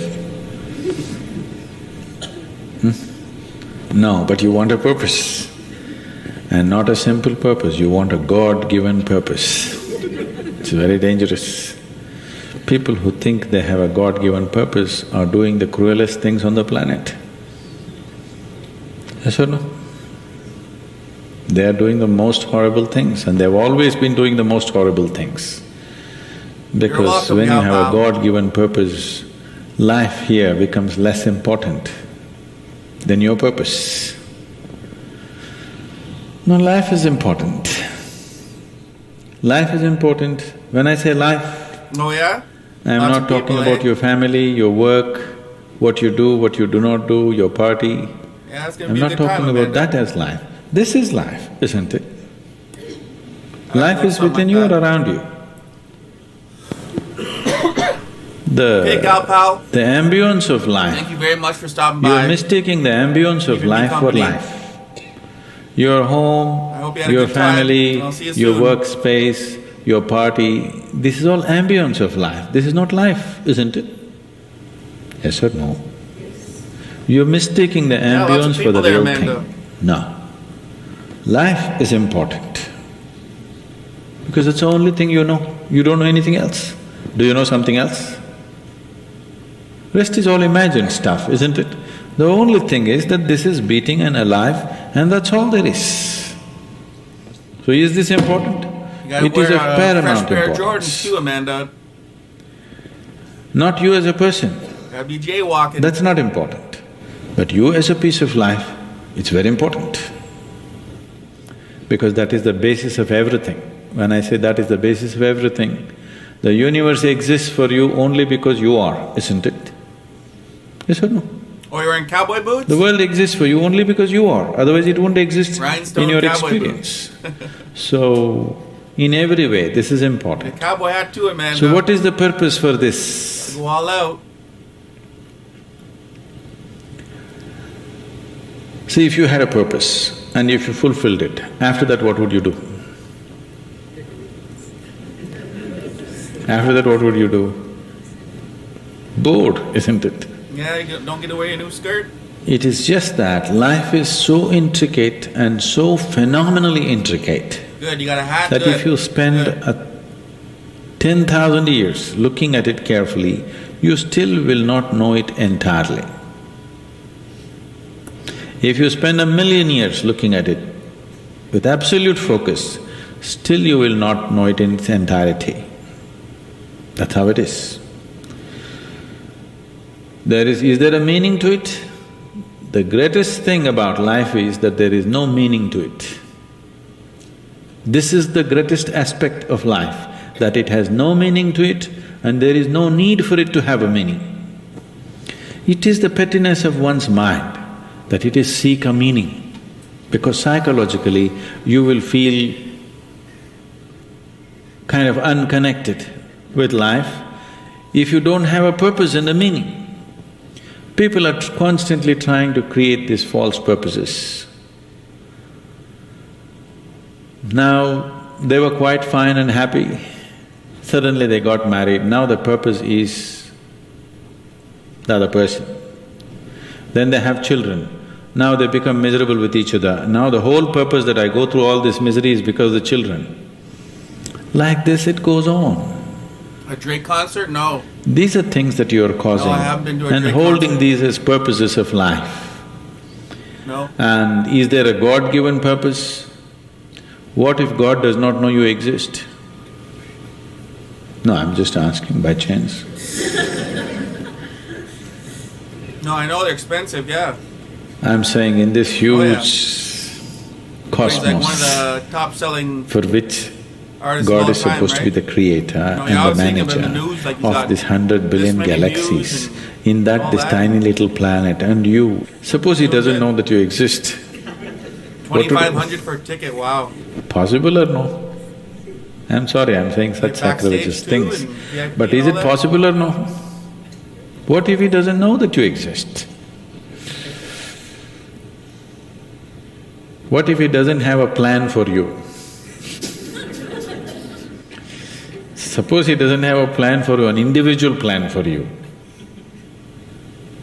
Don't look for such things. The thing is, the creation is made in such a way that creation and creator cannot be separated. Here you are a piece of creation, at the same time the source of creation is throbbing within you. If you pay little attention to this process of life, you would not need any purpose, it'll keep you engaged for 1,000,000 years if you want. There is so much happening. So much means so much unbelievable things are happening right here. If you pay enough attention, 1,000,000 years of existence, it'll keep you busy or more. Right now, the need for purpose has come because you're trapped in your psychological structure, not in your life process. Psychologically, your psychological structure functions from the limited data that it has gathered. Within that, it rolls. And right now, your thought and emotion has become far more important than your life, isn't it so? Isn't it so? So because of this, you're seeking a purpose as an escape from the trap that you have set for yourself. It is a trap set by you. You can easily come out of it. If the trap was set for you by somebody else, difficult to come out because they'll set the trap in such a way that you cannot come out, isn't it? I'm talking about life, not marriage, that's what I'm… Oh yeah, Amanda. That's what.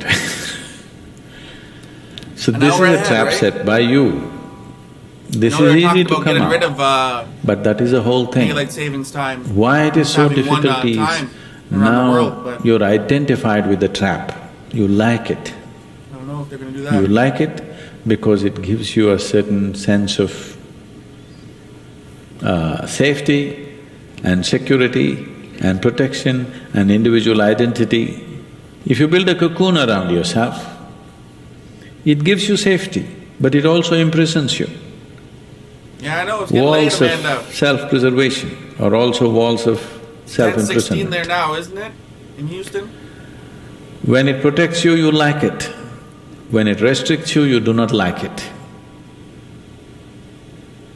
That is why we have doors. We like the walls because it's protecting us. But we have doors so that we can open it and get out when we want to. It doesn't matter how nice it is, we still want to go out, isn't It's it? 11:16 here. So that is how An it hour is ahead with of you. every trap that you set. It doesn't matter how nice it is, you still want to go out. And it's a little chilly So today. the psychological wall that you Went have for a long built, walk and it was which gives you some sense of identity, which gives you some sense of being a person, an individual person, I had my face and mask which on, gives you had a winter security, hat, gloves. beginning to experience it like a trap. Somewhere you want to break it. I'm looking forward to the summer. So one way of not breaking it is to find a purpose. Those who find a purpose in their life, they become so conceited. They will live within their own trap forever, thinking that they're doing the most fantastic thing. First thing you need it's is cold here balance. If you have balance, You know, it was only then like you can climb. -1 If or you 2 don't today, have but it balance, was a it's little better you windy, stay so on it the was making it a ground, little bit isn't colder. it? It's not safe. But for somebody next who is couple days, not it's gonna balanced be to like climb high, 17. I think it's Wednesday is best gonna you be stay 17 close or to the Tuesday. ground. You should not climb. So, first thing is to establish a balance. Then you loosen your psychological structure. 92 AI was hot, eh? Then it's a wonderful thing. If you loosen your psychological structure without balance, which a lot of people are doing today, see, why does somebody want to drink alcohol or take a drug? Because it loosens your psychological structure and makes you feel liberated for a moment. But without the necessary balance, you have not worked for the balance, but you got freedom. Yeah. Freedom without No, I balance know. is destruction, anarchy, isn't it? You know. So, first Everyone- thing I'm is to sure work for almost- balance, an enormous Almost sense of everyone balance. wants to be by the where beach, nice hot even weather. if you dismantle your psychological structure, you can simply live here. But it looks like it's Dismantling getting warmer your outside, psychological global structure warming. is an important process because It's all right with that me is as your long as trap. it's- That is your security, that is your Weather doesn't stability. get out of hand, At the right? same time, that's your trap. Because the walls are set, you feel secure, but that's also your trap. If you dismantle your trap, you also dismantle your security, isn't it? You also dismantle your sense of purpose, you also dismantle everything that matters to you. So that will need balance. Without balance, if you dismantle, you will go crazy.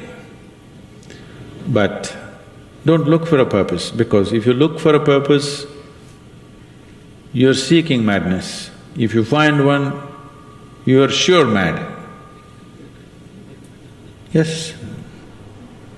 If you think you found a purpose in life, you for sure gone crazy. Because only the insane people have purpose. Or people who have purpose are insane in many ways. These are things that you create in your mind and believe it's true, isn't it? Right now, fighting for my country is my purpose. Right now, if it's necessary, I will fight, knowing fully well it's an unnecessary bloody fight. Yes, then you will fight only to the extent it's necessary. If you think this is your purpose, you would want to destroy the whole world for what nonsense you believe in, isn't it? Something is needed, we'll do it. With absolute involvement. There's no other purpose. The purpose of life is to live, and to live totally. To live totally does not mean party every night. To live totally means before you fall dead, every aspect of life has been explored, nothing has been left unexplored. Yes? Before you fall dead, even if you do not explore the cosmos, at least this piece of life you must know it in its entirety. That much you must do to yourself, isn't it? That's living totally. That you experience the whole of this, all dimensions of what this is. You did not leave anything untouched. You just do that. That will take a long time. That's enough, good enough purpose for you.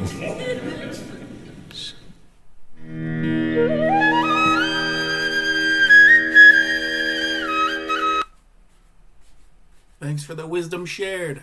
I think that guy has a lot of, you know, videos like that, you know, that are good to watch.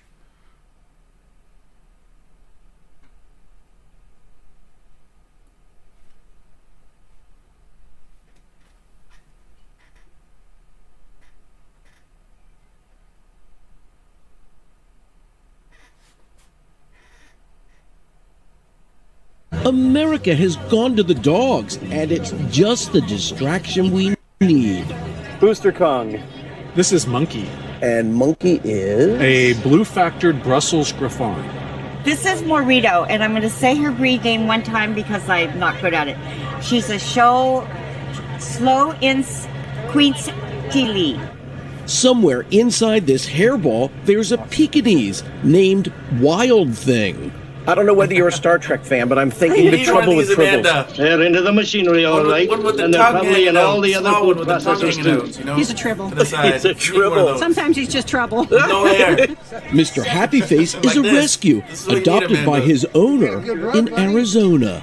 This is his first competition, and so he is think he's a little overwhelmed. Is it all the paparazzi around? There is, doggone it, it is the paparazzi. You totally got it. In all, 8 dogs competing. This is Jenny Lu, the Korean pug from Korea. Some from as far away as Asia, vying for the crown of ugliest. This dog is a walking Picasso. Among the judges, me. We need, for our contestants, some applause. COVID put a 2-year break on the ugliest dog in the world competition, but like a dog with a bone, the county fair just wouldn't be the fair without this event. The crowd and the judges, like a pack of dogs, in agreement. The ugliest dog in the world, Mr. Happy Face. What's Mr. Happy Face thinking right now? He's wondering if there are any treats that are part of this. And your answer to that one is? And of course, he's wondering if he can Mr. Happy Face, the ugliest dog in the world, not just the face a mother could love. Joe, Morgan, Peter, I think it's appropriate for me to say, woof. Carrie, if that's Mr. Happy Face, I just want to see like a sad face on that dog, right? Like that was a joyful Mr. Happy Face right there, sort of lacking the celebration. Yeah, that was back.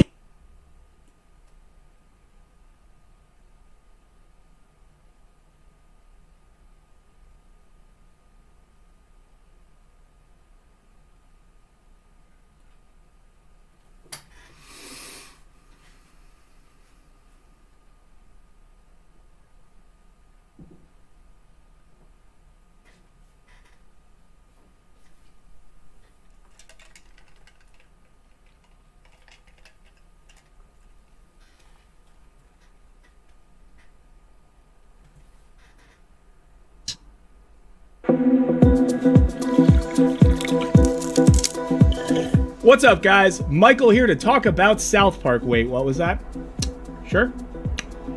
Sorry, we're actually talking about war. The past few weeks, the media has been saturated with the latest upsetting updates about Russia's attack on Ukraine. And because we have beating hearts, the whole situation has had us pretty disturbed. It's not that we're strangers to hearing about armed conflict in the news. Between civil wars, long-term violent unrest over territory, and the occasional undeclared American war that lasts a goddamn lifetime, it can start to feel like state-sanctioned violence is perpetual, intractable, and somewhat ubiquitous. But as we watch the most surprising and depressing events of 2022 play out, we've been wondering, what is the point of war? Why do human beings always seem to be waging it? Is it natural? And yes, of course, what is it good for? Absolutely nothing.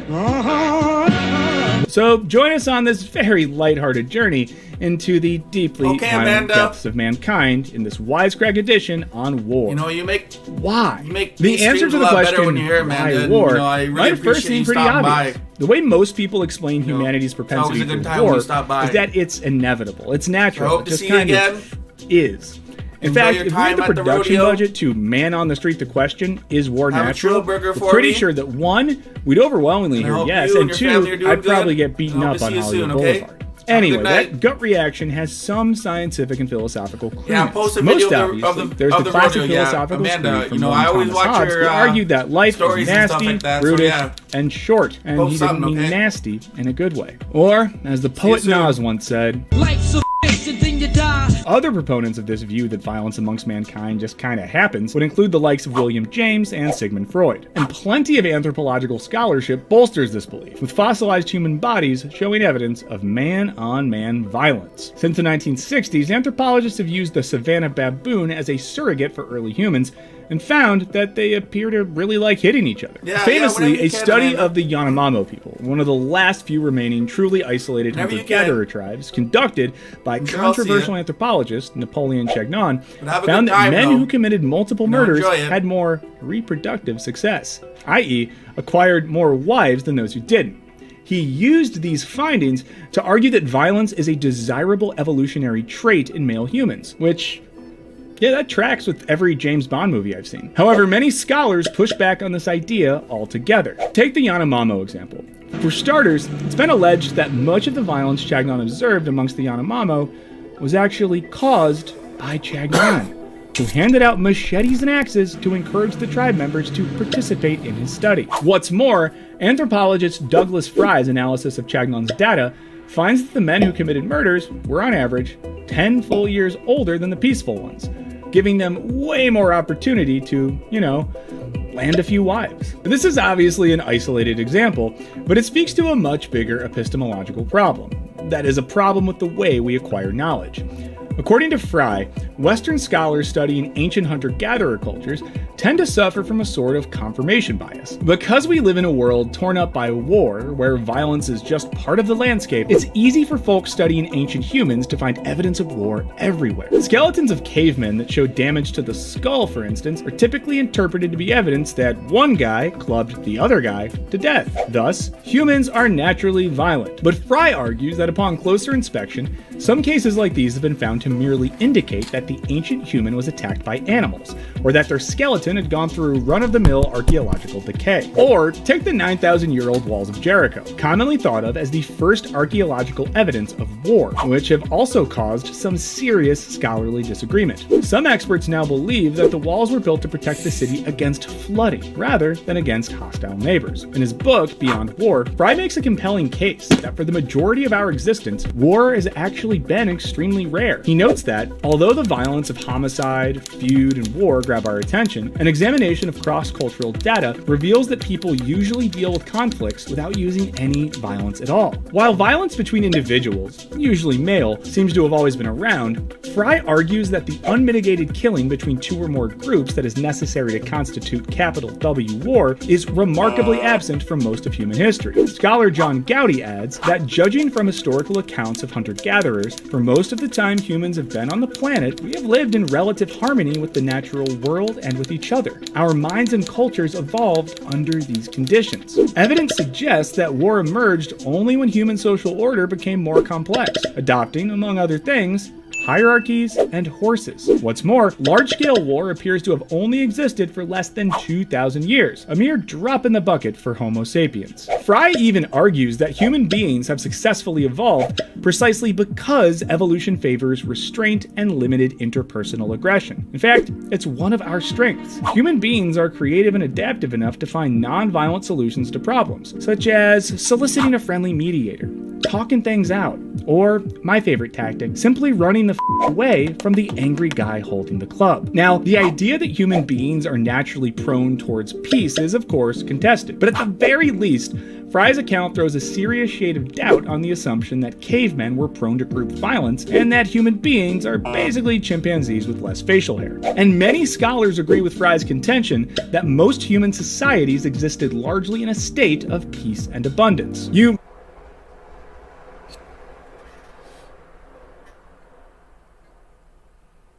You may be wondering why we're talking about ancient hunter-gatherers in our purported attempt to understand modern war. But it's really important that we not take the reality of warfare for granted. That's because assuming that humanity is naturally war-happy necessarily changes the way we react to and think about war. As Fry explains, naturalizing war creates an unfortunate self-fulfilling prophecy. If war is natural, then there is little point in trying to prevent, reduce, or abolish it. It's like the macro version of the depressing statistic that people with a gun in their house are more likely to die of homicide. And we'd argue that the assumption that war amongst humans is natural underpins a lot of the narratives we tell ourselves about ourselves. These days, it's easy to feel like war is inevitable. As scholar James Hillman writes, during the 5,600 years of written history, 14,600 wars have been recorded, 2 or 3 wars each year of human history. That's pretty staggering. But if you, like us, have a strong distaste for organized human violence, it's worth looking to peaceful societies, no matter how differently they might be structured from our own. What makes indiscriminate violence between 2 or more groups of people so rare until relatively recently? Arguably, the lack of fixed group identity plays a pretty big role.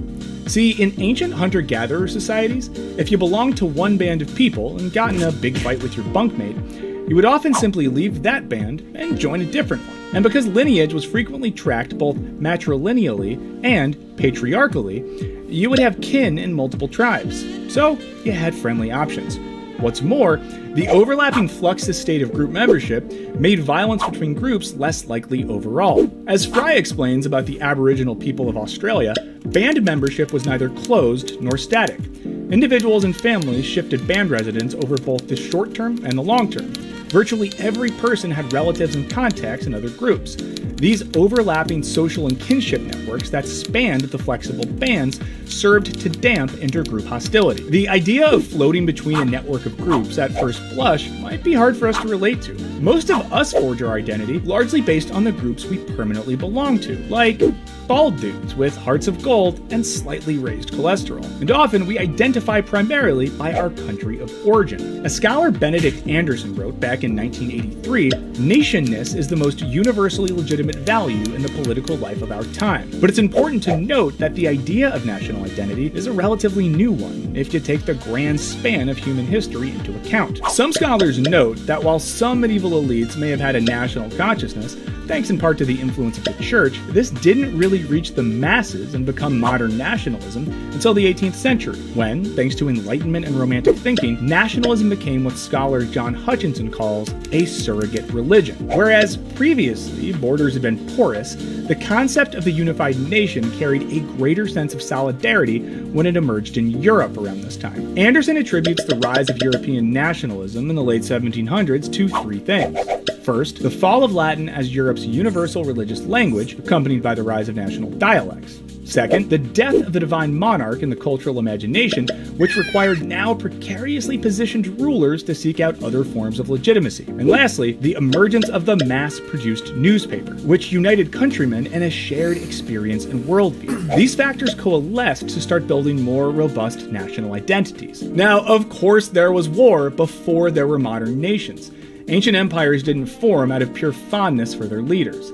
And there were outliers of large-scale, long-term warfare long before the 18th century, such as the 100 Years' War, which ended in 1453. See, England and France used it to figure out who gets to own and be France. Obviously, a young Chicago woman named Emily Cooper, who is in Paris, because we're talking about Emily in Paris. But if anything, this was a precursor of things to come. The people involved were starting to be attuned to large collective identities that would solidify and strengthen in future centuries. Anderson refers to a nation as an imagined political community because a person in any given country could never possibly know all of their fellow community members. Creating a nation, Anderson explains, also forges a deep horizontal comradeship that is shared amongst its people. But according to him, this sense of camaraderie is not without potential consequence. He contends that ultimately it is this fraternity that makes it possible, over the past 2 centuries, for so many millions of people not so much to kill as willingly to die for such limited imaginings. That is perhaps to say that without our deep national allegiances, it wouldn't be possible to convince so many people to go to war in the first place. To be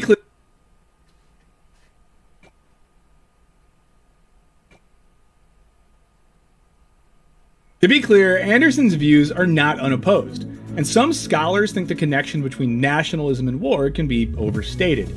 But interestingly enough, others argue that there's also a reciprocal relationship between war and nationalism. Scholar John Hutchinson argues that wars and their aftermath only further bolster national identities.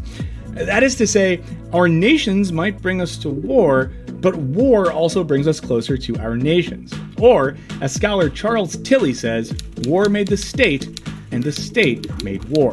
Now, obviously, there's nothing wrong with being proud of your country of origin, or with having your identity deeply tied to it. But Fry's research does substantiate Anderson's argument. He found pretty conclusively that as society trended away from loose, hierarchy-free collectives and towards governed, organized nation-states, war became far more likely across the board. That's not exactly surprising.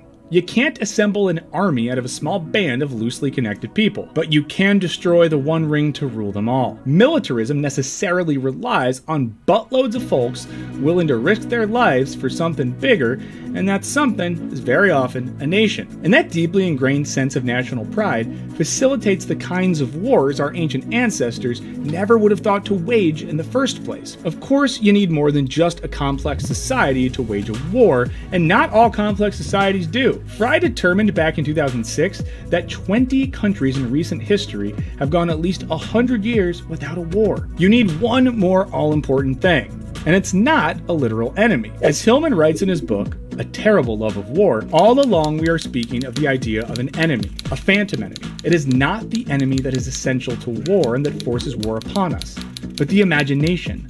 Imagination is the driving force. The way we imagine our enemies, then, rather than any reality-based rage or hatred, is often the true instigator of war. We don't talk a lot about the nature of war today, which eschews the organized battlefields of, say, the Civil War, where reporters could safely observe from the sidelines, for targeted airstrikes that typically dig into civilian territory. And specifically, we don't often discuss how war is actually more dangerous for regular folks than ever before. As reporter Carolyn Nordstrom notes, approximately 90% of casualties in modern warfare are civilians. The enemy is no longer enlisted soldiers fulfilling duties in the trenches, as we've seen all too glaringly in the coverage of Ukraine, as well as in decades of American airstrikes in the Middle East, just to name a few. Today, it's hard to imagine a war that doesn't involve civilian casualties. And this can feel pretty depressing when you're someone with functionally no control over geopolitics. Fry is ever the optimist. He notes that humans have survived for so long precisely because we're highly inventive and adaptive. After all, we largely went from living in tiny bands of foragers to industrialized cities in the evolutionary blink of an eye. And he argues that, with enough political will, we could use that adaptiveness to construct a world without wars. And while that may sound a bit sentimental, we thought we owed you at least one uplifting thought. So what do you guys think? Is war just the inevitable result of modern civilization? Would we be better off if society had never come up with alternatives to hunting and gathering? Let us know in the comments. Huge thanks to our patrons for all your support. Be sure to check out our new Patreon page. We're dropping some new exclusive content. Tap that subscribe button gently, like the peaceful Homo sapien you are. You know, I don't get why we haven't learned from thousands of years of war that it's just a brutal way to treat humans. You know, no one wants to be on the other side of getting shot in the head, losing an arm, anything like that. It's simple. You know, you're hearing about children getting killed. You know, it's terrible. Absolutely terrible. You know, veterans losing limbs from war, you know, PTSD, you know, the list goes on. You know, it's not easy stuff to deal with. You know, and I can't believe no one's putting a stop to it. You know, these people that are in so much power, what is leading them to want to go to war? Right? Like, it's an alright thing to do. But, you know, I'm not going to really go on about it. Like, who am I? Who am I to say, right? Like, you know, and I was just thinking, like, I was looking at how many days I was alive, and it said I'm almost coming up to 13,666 days alive. And, you know, I'm thinking to myself, too, like, you know, how many things have I done wrong in my life?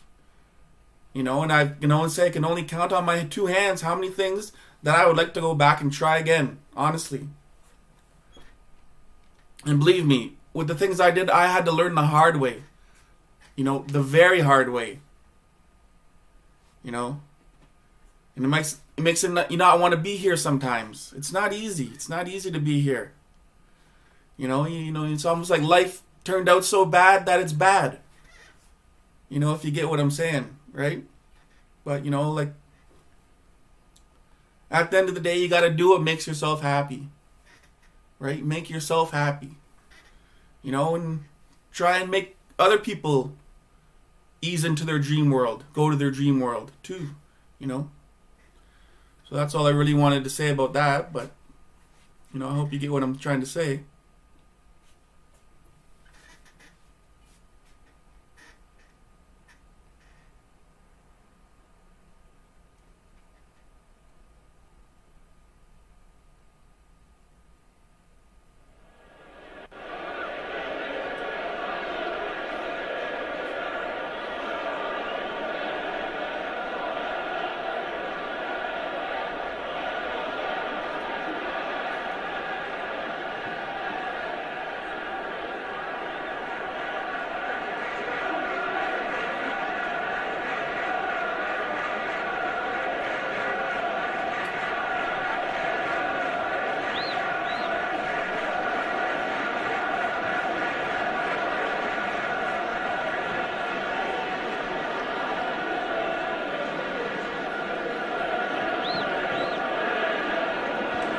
Arriving at the start, race 7, the Watch Us on Facebook Live novice over 4:05. Number 1 is ᴘᴜɪᴛɪᴜ at 5:90. 2 is ᴘɪꜱɪᴛɪᴜ, 2:60. Number 3, Hazelhurst, 18. 4 Little Kicks, 5:40. Rockabye Willow, 5:80. Speedy Lomar at 14. Diamond George, 15. And Sunset Inferno, $14. They are behind the boxes for the 7th. ᴘɪ괱ɪᴛɪᴜ to run favourite, box 2 at 2:70.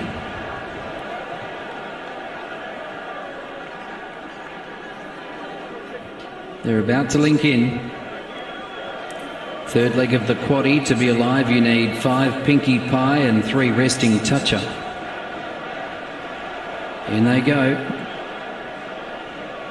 ᴘᴜɪᴛɪᴜ, Hazelhurst, Rockabye Willow, Diamond George, ᴘɪ괱ɪᴛɪᴜ, Little Kicks, Speedy Lomar and Sunset Inferno. All boxed, green light. Provincial novice over the 4:05. Set to jump. Racing now, flying out Little Kicks. Mustering quickly, ᴘɪ괱ɪᴛɪᴜ, Rockabye Willow is third, and then Speedy Lomar railing through ᴘᴜɪᴛɪᴜ rapidly. Sunset Inferno is wider out, and then Hazelhurst, Speedy Lomar in bother. Back with Diamond George. Here comes Sunset Inferno. Rockabye Willow runs on, but Sunset Inferno hit the lead, and Sunset Inferno over Rockabye Willow. Third ᴘɪ괱ɪᴛɪᴜ, fourth Little Kicks. Ahead of Hazelhurst, Diamond George, Speedy Lomar, ᴘᴜɪ̀nɪᴜ, 23:28. Number 8, Sunset Inferno. David Hobby, Cheyenne Tungus, daughter of Barcia Bale out of Minnesota Nice, has come with a very strong run. Once she found the rail, she accelerated quickly. And it's an impressive win over 5 Rockabye Willow, Cody Charles, 2 ᴘɪᴜᴛɪᴜ, David Hobby, and 4 Little Kicks, Shane Williams, 8-5-2-4. Well, I'd like to thank everyone for stopping by. I had a good time streaming today. I hope everyone watching on the replay did too, and watching it live. I'd like to thank Dougie Doug, Gal Pal, and Amanda for stopping by today. You know, I'm really, really happy you did. And I wish all of you out there all the best.